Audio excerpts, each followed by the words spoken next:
Hey everyone, Tristan back with another video, and in this video I am reviewing the Audioquest Dragonfly Red. This is it here. It's the small little USB DAC. It retails for $199, and it's a pretty good little portable DAC in a small form factor. As you can see here, it's not much bigger than a USB thumb drive, and it's fully capable of high-res audio up to 96 kilohertz, 24-bit. It can also do MQA. As of a few months ago, Audioquest updated the firmware, because this is firmware updatable quite easily.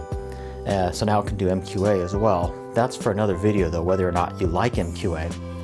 But as an aside, things are kind of evolving pretty fast because there's a new service that's about to hit the US market, which I will show you in this video, called Qobuz. And Qobuz can actually stream high-res audio that's not MQA, just the standard FLAC high-res audio. So I can stream Qobuz through the app or through my computer and get high-res audio that's not MQA. So that's kind of a nice alternative, because a lot of people say that MQA doesn't actually sound that great. Some people really like it, but a lot of people have said that it has some problems with it, especially like around 20 kilohertz. There's some distortion and stuff that's actually measured. Anyway, back to the Dragonfly Red. The Dragonfly Red is one of two models that Audioquest currently makes of small USB DACs. The other one is the Dragonfly Black, and the main difference is power. The Dragonfly Red outputs more power, so if you're driving like a little bit harder to drive headphones, the Red is going to be the one that you're going to want to get. The Red outputs, I believe, 2.1 volts, whereas the Black one outputs, I think, 1.2 volts. If you're primarily doing just IEMs or something, you could get by with the Black one, but if you're doing like full-size headphones, I would definitely recommend getting the Red. As I mentioned, it can do MQA, and I'll show that to you here. So I have Roon running on my iPhone here, and it's synced up to my Roon core server here at home. And I've got here the Paramore After Laughter album, which is an MQA album. So I've started to play that here, and I can show that to you. If I go to the setup here, you can kind of see on the screen. Let me turn it down a little bit. You can see on the screen the signal path. So it is MQA 96 kilohertz right here. And then you can kind of see the signal path here. It says 96 24-bit with MQA signaling. And then it goes down to the iPhone. So the Audioquest Dragonfly actually renders the MQA. So Roon decodes it, and the Dragonfly is a renderer, so it can render MQA. And you can see the logo here is lit up kind of in a magenta purple color, and that means that it's MQA. So I will go to another track or another album that is not MQA, that's just a CD track. Let's try like Daft Punk, and then we can kind of see how that changes, how the color changes. So if I play that, you can see the logo right there turned green, and that means 44.1. So it has different colors for different bit rates that you're playing. While I'm here, why don't I show you the Qobuz app too. The Qobuz app is something that I really like.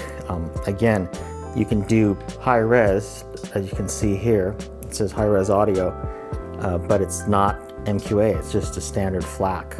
But as you can see here, it says 24 bits, 96 kilohertz, and now you can see the color of the logo on the Dragonfly is pink, which means 96. So purple, sort of magenta, is MQA, and then pink is 96, and that's playing. So I really like the Qobuz app, and I could probably do another video on that later, but I think that's really cool because you can do the high-res streaming both on your computer or on the iPhone without having to resort to MQA. They will also have Roon integration pretty soon as well, from what I understand. And I believe Qobuz is a French company. It's not quite yet here in America, but they should be widespread here in America by the end of the year, at least from my understanding. Now, as you can see here, I've got the Dragonfly Red hooked up to the Audioquest Jitterbug, and then that is going into the Apple camera connection kit. And this is the bigger one that allows you to charge up the iPhone as well while you're playing it. I've also heard that this one sounds a little bit better than the more narrow one, so that's why I use this one. It's kind of nice to be able to charge while you're playing as well. If I wanted to have a really small or portable package and not have something so long, I could eliminate the jitterbug out of here and just have the Dragonfly plugging directly into here. But I think the jitterbug does improve the sound of it, so I like to use it. Now certainly the sound out of the Dragonfly Red is probably not as good as something like the Chord Mojo, but the Chord Mojo, you know, costs like twice as much. So I think for the price of only $200, it's going to be hard to beat the Audioquest Dragonfly Red.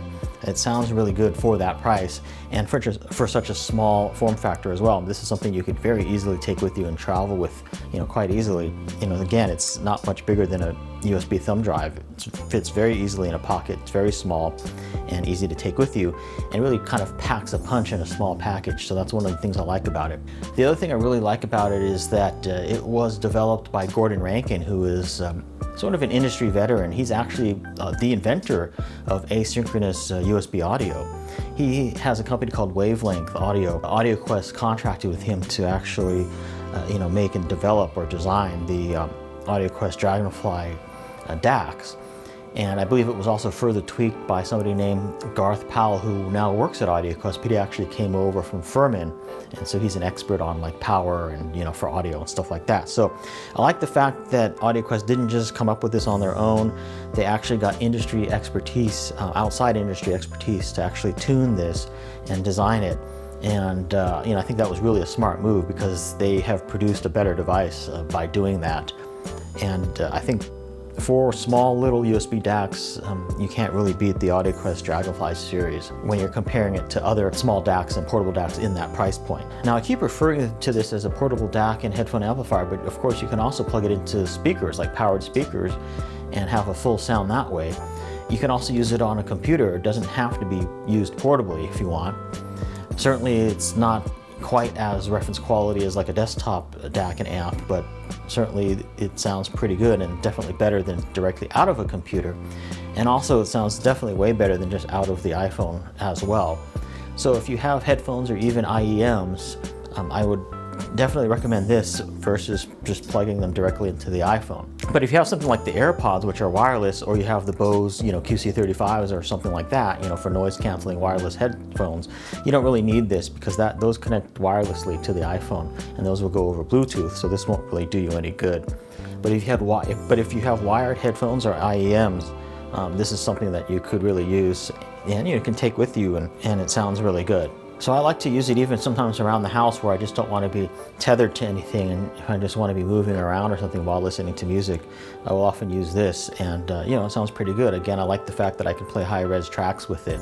It certainly doesn't compare to something like probably the Chord Mojo for double the price in terms of how involving the sound is. That being said, for the price of $200, I think it's definitely worth it. And I've had no trouble driving any of the headphones that I own out of the Dragonfly Red, including the Audioquest Night Owl Carbons, as well as the Sony MDR Z1Rs, and even my Audeze LCD4Zs. Although it may not drive the Audeze LCD4Zs 100% ideally, they're certainly quite listenable and quite involving out of the Dragonfly. So here's the box that the Dragonfly Red comes in. Audioquest has nice packaging, and also this opens up like that. You have different languages and more information there. Kind of like how they have actual size printed here on the spine. Bill Lowe, the owner of Audioquest, is very into packaging and you know, making a good presentation there. It also comes with a little leather holster and also a cap for it. So if I unplug this, you can see that it is just a really nice small compact package like that. And here's the back of it. And then this sort of slides in the little case here like this. It's a little bit of a tight fit, but you can see it fits right in this case quite nicely. That kind of helps you know, protect the finish when you're just transporting it. So this has been my look at the small, portable, nice headphone amplifier and DAC by Audioquest, the Dragonfly Red.